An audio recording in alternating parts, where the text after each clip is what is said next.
JetBlue Airways has agreed to buy Spirit Airlines for $3.8 billion and create the nation's fifth largest airline if the deal can win approval from antitrust regulators.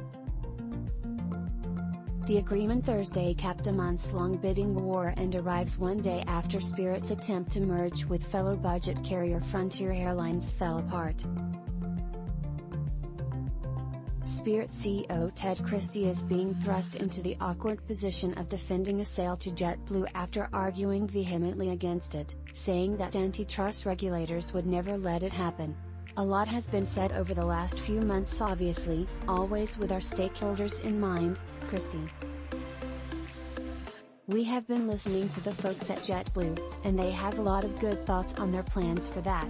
JetBlue CEO Robin Hayes has argued all along that a larger JetBlue would create more competition for the four airlines that control about 80% of the U.S. market: American, United, Delta.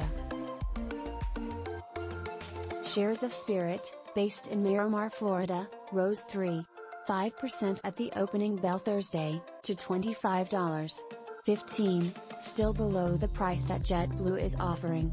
JetBlue shares were essentially flat. Spirit Airlines regularly ends up as the worst, or close to the worst, when airlines are ranked by the rate of consumer complaints. Still, some consumer advocates worry that fares will rise if it disappears.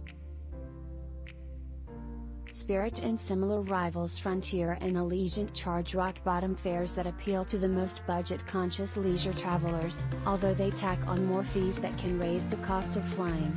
Spirit is going to disappear, and with it, its low-cost structure, said William McGee of the end. Once Spirit is absorbed into JetBlue, there is no question that fares are going to go up. Others, however, say that Frontier will grow. It has a large number of planes on order, and fill any gap left by Spirit in the cheapest segment of the air travel market. JetBlue and Spirit will continue to operate independently until the agreement is approved by regulators and Spirit shareholders, with their separate loyalty programs and customer accounts. The companies said they expect to conclude the regulatory process and close the transaction no later than the first half of 2024. If that happens, the combined airline would be based in JetBlue's hometown of New York and led by Hayes. It would have a fleet of 458 planes. JetBlue said Thursday that it would pay $33.50 per share in cash for Spirit, including a prepayment of $2.50 per share in cash payable once Spirit stockholders approve the transaction. There is also a ticking fee of 10 cents per share each month starting in January 2023 through closing to compensate Spirit shareholders for any delay in winning regulatory approval.